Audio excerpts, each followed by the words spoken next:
Hi hello అండి. Welcome to our channel Sujji homemade.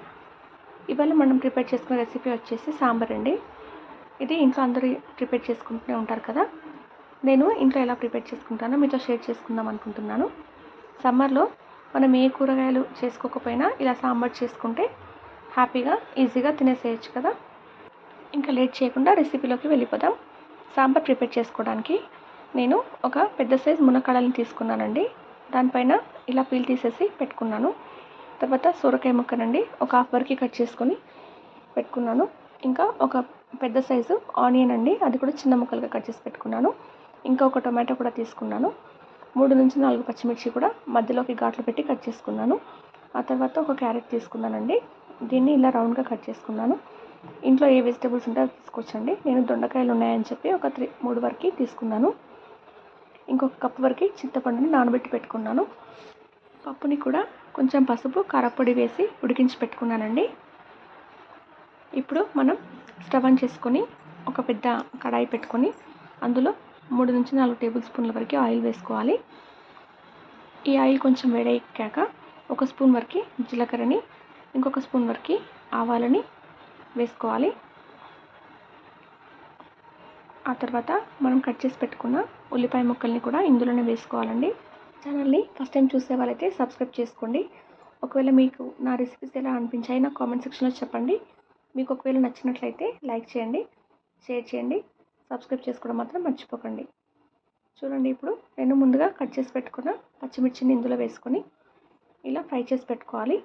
ఆ తర్వాత ఇందులోనే ఒక 3 నుంచి 4 ఎండుమిర్చిని వేసుకోవాలి. ఆ తర్వాత 8 నుంచి 10 వరకు కరివేపాకులు కూడా తీసుకున్నానండి. ఇలా అన్నిటినీ మొత్తం ఆయిల్లో ఫ్రై అయ్యేలాగా కలుపుకోవాలి. చూడండి, ఇప్పుడు కొంచెం బ్రౌన్ కలర్లోకి రావాలండి ఆనియన్స్ అనేవి.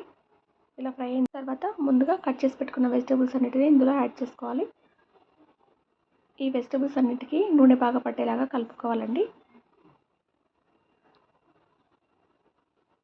మీరు కూడా ఇంట్లో సాంబార్ ఎలా ప్రిపేర్ చేసుకుంటారో నా కామెంట్ సెక్షన్లో చెప్పండి.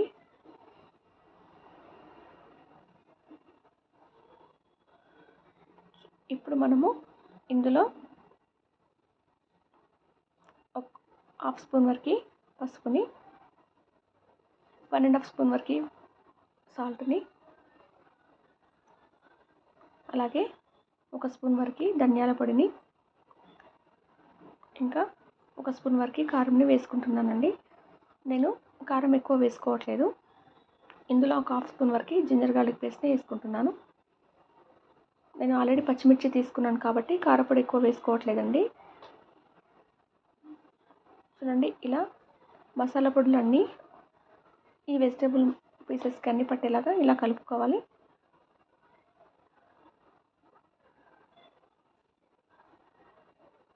ఇలా కలిపిన తర్వాత ఇంతకుముందు మనం నానబెట్టుకున్న చింతపండు రసం ఉంది కదా, దాన్ని ఈ కూరగాయలకు అన్నిటికీ పట్టేలాగా ఇందులో వేసుకొని కలుపుకోవాలండి. అందులో ఒక గ్లాస్ వరకు వాటర్ తీసుకున్నాను. ఇలా మొత్తం చింతపండు రసం, ఈ వెజిటేబుల్స్ అన్నీ బాయిల్ అవ్వడానికి మనకి వాటర్ అవసరం ఉంటుంది కాబట్టి నేను చింతపండు రసాన్ని యాడ్ చేశాను. ఇందులో ఒక టొమాటోని కూడా యాడ్ చేశానండి. ఇలా అన్నీ కలిపిన తర్వాత నేను కుక్కర్లో ఒక విజిల్ పట్టి పెట్టుకున్నాను. చూడండి, ఒక విజిల్ అయిన తర్వాత కూరగాయ ముక్కలు ఇలా ఉడికిపోయాయి మనకి. మరి ఎక్కువ విజిల్స్ పెట్టుకోవడం వల్ల ఇంకా చాలా మెత్తగా ఉడికితే మనకి సాంబార్ టేస్ట్ ఉండదండి. చూడండి, ఇలా టెస్ట్ చేసుకోండి ఒకసారి ఉడికిందా లేదా అనేది. నాకైతే ఒక విజిల్కే చాలా బాగా ఉడికిపోయింది. ఆ తర్వాత మనం ముందుగా ఉడికించి పెట్టుకున్న పప్పుని ఇందులో యాడ్ చేసుకోవాలి. సాంబార్ మరీ ఎక్కువ చిక్కగా ఉంటే అందులో వాటర్ యాడ్ చేసుకోండి. నేనైతే ఒక పెద్ద గ్లాస్ వరకు వాటర్ యాడ్ చేశాను ఇందులో. సాంబార్ మరీ ఎక్కువ చిక్కగా కాకుండా మరీ ఎక్కువ నీళ్ళలాగా కాకుండా చేసుకోండి. చూడండి, ఇప్పుడు అన్నీ మిక్స్ చేసి పెట్టుకున్న తర్వాత ఇందులో నేను సాంబార్ పొడి వేసుకుంటున్నానండి. సాంబార్ పొడి నేను ఒక 1 స్పూన్ వరకు వేసుకున్నాను. మీ టేస్ట్కి తగ్గట్టుగా మీరు యాడ్ చేసుకోవచ్చండి. ఇలా సాంబార్ పొడి వేసుకున్న తర్వాత మొత్తం ఒకసారి కలుపుకొని ఒక 5 నిమిషాల వరకు ఉడికించుకోవాలండి. మీడియం ఫ్లేమ్లో పెట్టుకొని ఉడికించుకోండి. ఆల్రెడీ మనకి వెజిటేబుల్స్ అనేవి ఉడికిపోయాయి కాబట్టి ఎక్కువ ఉడకాల్సిన అవసరం లేదు. చూడండి ఇలా ఉడికిన తర్వాత ఇందులో నేను కట్ చేసి పెట్టుకున్న కొత్తిమీరని కూడా వేసుకున్నాను. అంతే అండి, మనకు సాంబార్ ప్రిపేర్ అయిపోయినట్టే.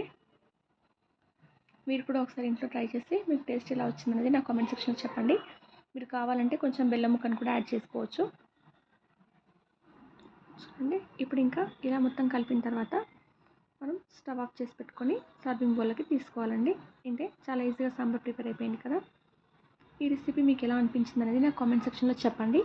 ఒకవేళ నా ఈ రెసిపీ నచ్చినట్లయితే లైక్ చేయండి, షేర్ చేయండి, సబ్స్క్రైబ్ చేసుకోవడం మాత్రం మర్చిపోకండి.